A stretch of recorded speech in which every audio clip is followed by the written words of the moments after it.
চোপড়ার চেতনগঞ্জে জমি বিবাদকে কেন্দ্র করে ধুন্ধুমার, মারামারি, আগুন। পুলিশ গেছে, পুলিশ সামলাতে, নিয়ন্ত্রণে পুলিশ গেছে, কিন্তু তারপরেও জাকির গোষ্ঠীর সঙ্গে সামির উদ্দিন গোষ্ঠীর সংঘর্ষ, বাড়িতে আগুন, তুলকালাম।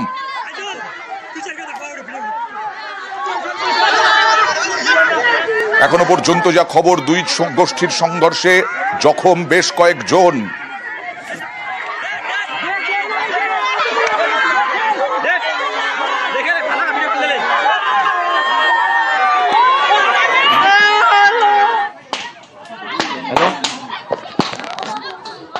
কথা বলবো প্রতিনিধি চঞ্চলের সঙ্গে। চঞ্চল, এর আগে দুই পরিবারের মধ্যে আমরা দেখেছি, কিন্তু এই সামির উদ্দিন জাকির গোষ্ঠী এরা কারা? দেখো, তোমাকে জানিয়ে রাখি যে চোপড়া থানা যে চিটনাগঞ্জ এলাকায়, সেই চিটনাগঞ্জ এলাকারই কিন্তু বাসিন্দা দুজনই, সমীর উদ্দিন এবং জাকির হোসেন।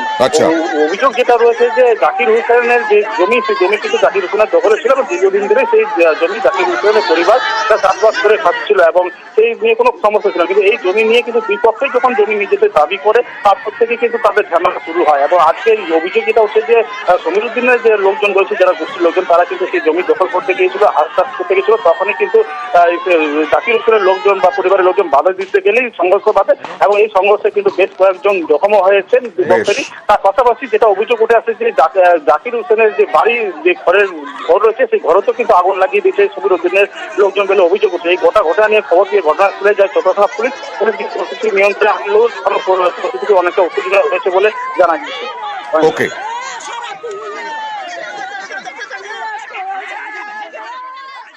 আমরাই ফাঁস করেছিলাম জাল ওষুধের কারবার। মান্না এজেন্সির লক্ষ লক্ষ টাকার জাল ওষুধ বাজারে ছেয়ে গেছে। সেই জাল ওষুধ কিভাবে বোঝা যাবে? হাসপাতালগুলো বুঝবে কিভাবে? এই জাল ওষুধে সতর্ক রাজ্য। ইতিমধ্যেই নির্দেশিকা চলে এসেছে। রক্তচাপের ওষুধ জাল, সুগারের ওষুধ জাল, অর্থাৎ প্রেসার, সুগার, যা বেশিরভাগ মানুষ আক্রান্ত হন এই রোগে এবং তার ওষুধ খেতে হয়। সরাসরি চলে যাব প্রতিনিধি অভিজিতের কাছে। অভিজিৎ, কিভাবে হাসপাতালগুলোকে এই নির্দেশিকা পালন করতে হবে, অর্থাৎ নির্দেশিকায় কি রয়েছে?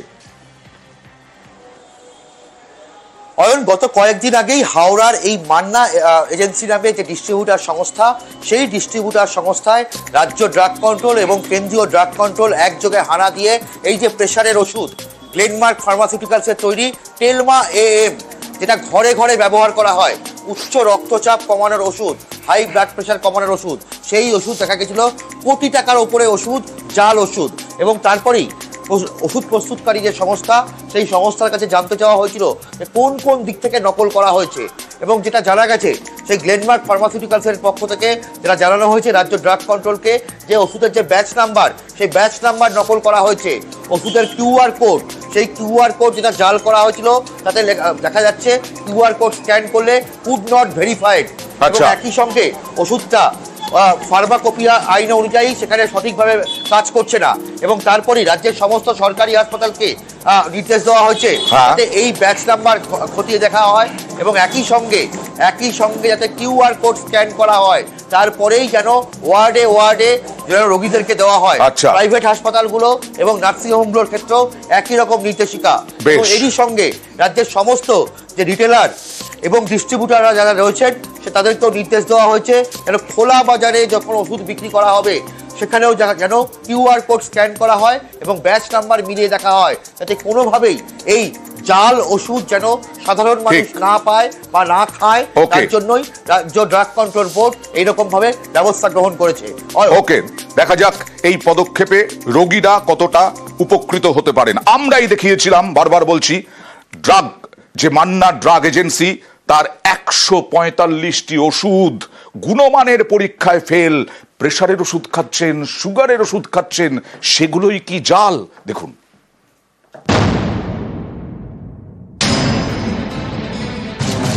হাই প্রেসার থেকে সুগার, রোজ ওষুধ খেতে হয়।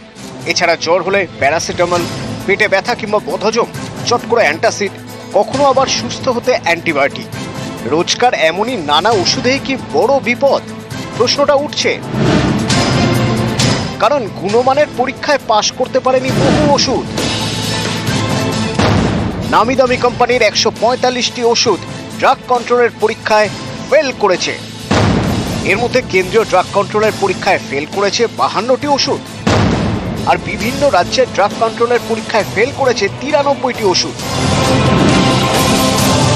ফেল করা ওষুধের তালিকায় এমন অনেক ওষুধ রয়েছে যেগুলি অনেককেই নিয়মিত খেতে হয়। যেমন হাই ব্লাড প্রেশারে অত্যন্ত পরিচিত ওষুধ টেলমা AM ড্রাগ কন্ট্রোলের পরীক্ষায় ফেল করেছে। বমি বন্ধ করতে অনেকেরই ভরসা অন্ডেভ, সেটাও ফেল। অ্যান্টিবায়োটিক ক্ল্যাফপার্কও ফেল। বাচ্চাদের ডায়রিয়া হলে জিঙ্ক সালফেট দেওয়া হয়, এই ওষুধও পাশ করতে পারেনি। কেন্দ্র বিভিন্ন রাজ্যের ড্রাগ কন্ট্রোলের পরীক্ষায় একাধিক প্যারাসিটামল এবং ভিটামিনের ওষুধও পাশ করতে পারেনি। পশ্চিমবঙ্গ ফার্মাসিউটিক্যালস এই বেসরকারি সংস্থা উত্তর দিনাজপুরের রায়গঞ্জের কারখানায় তৈরি করে রিঙ্গার্স ল্যাকটেট স্যালাইন। সেই স্যালাইন ঘিরে সম্প্রতি বিতর্ক তৈরি হয়। সেই স্যালাইন কর্ণাটক ড্রাগ কন্ট্রোলের পরীক্ষায় ফেল করেছে। গত জানুয়ারিতে দেশ জুড়ে ওষুধ পরীক্ষা করে স্বাস্থ্য মন্ত্রকের central drug standard control organisation. পাশাপাশি বিভিন্ন রাজ্যের ড্রাগ টেস্টিং ল্যাবরেটরিতেও পরীক্ষা হয়। এইসব পরীক্ষারই রেজাল্ট বেরিয়েছে, আর তাতে ফেল করেছে মোট 145টি ওষুধ। নিউজ 18 বাংলা। 145টি ওষুধ গুণমানে ফেল, গুণমানের পরীক্ষায় ফেল, আর তাতেই আতঙ্কিত চিকিৎসকরা। কড়া আইনের দাবি জানাচ্ছেন তারা। দেখুন, আতঙ্কিত তো বডি, কোনটা সঠিক কোনটা ন্যায় কোনটা ভুল সেটা তো বুঝতে পারবে না। আতঙ্কেরই ব্যাপার। হট করে যদি একটা সিদ্ধান্ত নেয় আমাদের তো আর কিছু করার নেই, সেই জিনিসটা তো ইউজ করেই ফেলেছে। রোজকার জীবনে অনেকেরই ওষুধ মাস্ট, সেই ওষুধই গুণমানের পরীক্ষায় ফেল করেছে। কেন্দ্র এবং বিভিন্ন রাজ্যের ড্রাগ কন্ট্রোলের পরীক্ষায় 145টি ওষুধ ফেল। তালিকায় দরকারি এবং পরিচিত অনেক ওষুধ আছে। ফেল করা ওষুধ তো অনেকেই খেয়ে ফেলেছেন। এবার কি হবে, এই নিয়েই বাড়ছে উদ্বেগ। দেখা যায় যে এরকম গুণগত মান খারাপ, এ তো কোয়ালিটি কন্ট্রোল সবসময় আর কি টেস্ট করা হয়, চেক করা হয়। Company will withdraw that batch immediately. এগুলো সঙ্গে সঙ্গে কারণ মানুষের জীবন নিয়ে তো dealing with the humans life. ওষুধের গুণগত মান রোগীর পক্ষে জানা সম্ভব নয়, কোন ওষুধ ফেল করেছে সেটাও রোগীর পক্ষে জানাও সম্ভব নয়। তাহলে কি হবে, অনেকেই আতঙ্কে। এগুলো আগে থেকে পরীক্ষা নিরীক্ষা করা উচিত ছিল, কিন্তু সাধারণ মানুষের ক্ষেত্রে তো এইগুলো জানতে পারবে না। আতঙ্কিত তো বডি, কোনটা সঠিক কোনটা ন্যায় কোনটা ভুল সেটা তো বুঝতে পারবে না। আতঙ্কেরই ব্যাপার। হট করে যদি একটা সিদ্ধান্ত নেয় আমাদের তো আর কিছু করার নেই, সেই জিনিসটা তো ইউজ করেই ফেলেছে। এখন ডাক্তারবাবুদের উপর ডিপেন্ড করবে না, এরপর আর তো আর আমরা জেনে শুনে এই জিনিসটা কিনবো।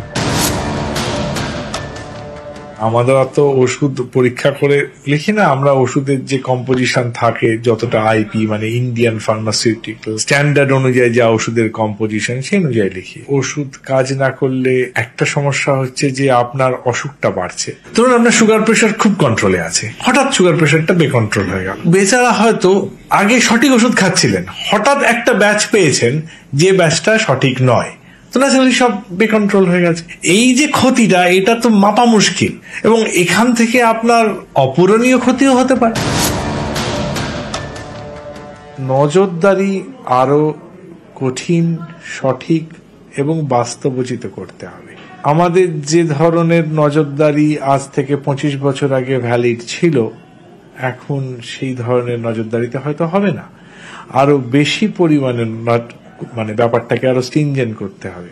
সরকারের ওয়ান অফ দি মুখ্য রোল ইন এনি সোসাইটি হচ্ছে ল এনফোর্সমেন্ট। নিউজ 18 বাংলা।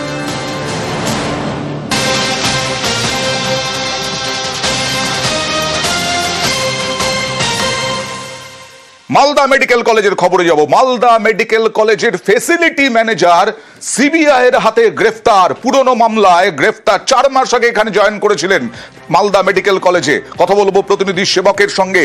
সেবক, কি এমন হলো যে সিবিআই গ্রেফতার করলো? দেখো, আজ দুপুর নাগাদ সিবিআই এর দল তারা মালদা মেডিকেল কলেজ হাসপাতালে হাজির হয় প্রশাসনিক ভবনে।